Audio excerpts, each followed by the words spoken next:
বেগম খালেদা জিয়ার চট্টগ্রাম মহানগর যুবদলের সাবেক সভাপতি মুশারফ হোসেন দীপ্তি হইয়ে বিগত সরকারের আমলে বেগম খালেদা জিয়ারে কারাগারত আটকে রাখিয়ারে অন্যায়ভাবে নির্যাতন করা হইয়ে সেই সময়ে অমানবিক আচরণে তার মৃত্যুর দ্বার প্রান্তে ঠেলে দিয়ে অনেকে বলে দোয়ার কোনো শক্তি নাই। পৃথিবীতে সবচেয়ে বেশি শক্তি হচ্ছে দোয়ার।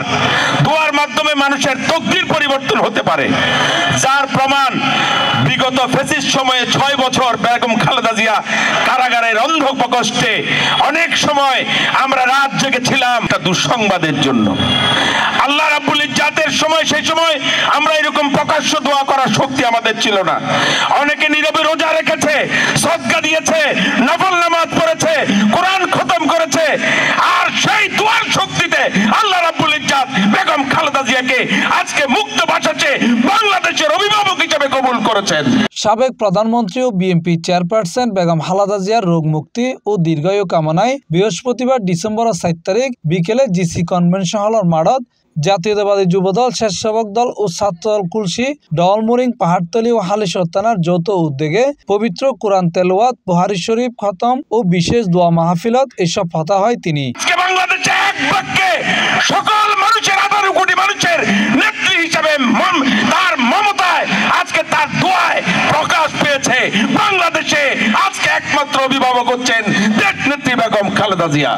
কি আলেম, কি রিকশাওয়ালা, কি শ্রমজীবী মানুষ, কি কৃষক, কি শ্রমিক, কি ছাত্র, বাংলাদেশের 18 কোটি মানুষের আজকে রাত দিন একটাই প্রশ্ন, বেগম খালেদা জিয়ার শারীরিক অবস্থা কেমন।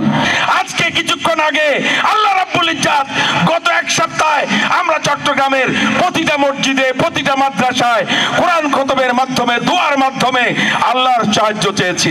আমরা শুনতে পাচ্ছি বেগম খালেদা জিয়াকে আগামীকাল কাতার এয়ারওয়েজে চিকিৎসার জন্য লন্ডনে নিয়ে যাবে ইনশাআল্লাহ।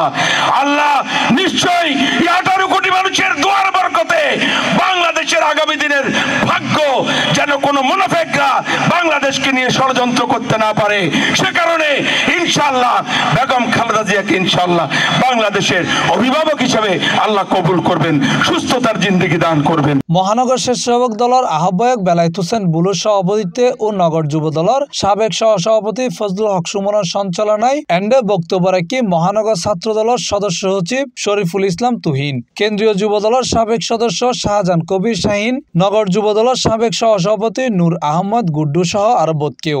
রাষ্ট্রপতি বেগম খালেদা জিয়ার জন্য আমরা সকলে দোয়া করি, বাংলাদেশের মানুষও দোয়া করে। ইনশাআল্লাহ আমাদের নেত্রী আমাদের মাঝে সুস্থ হয়ে ইনশাআল্লাহ ফিরে আসবেন। আপনারা সবাই খাস দিলে আমাদের নেত্রীর জন্য দোয়া করবেন।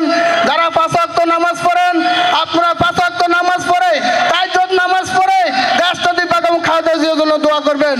রাষ্ট্রপতি বেগম খালেদা জিয়াকে আগামীকাল কাতারের একটি এয়ার অ্যাম্বুলেন্সে লন্ডনে নিয়ে যাওয়া হবে, যেন আমাদের নেত্রী লন্ডনের চিকিৎসা নিয়ে আবার যেন নিরাপদে আমাদের মাঝে ফিরে আসেন, আবার যেন আমাদেরকে নেতৃত্ব দিতে পারেন, আবার যেন বাংলাদেশের মানুষের সেবা করতে পারেন, সেজন্য আপনারা দোয়া করবেন। স্বেচ্ছাসেবক দল ও ছাত্র দলের নেতা কর্মী ছাড়াও স্থানীয় বিপুল সংখ্যক সাধারণ মানুষ দোয়া মাহফিলত অংশ লইয়ে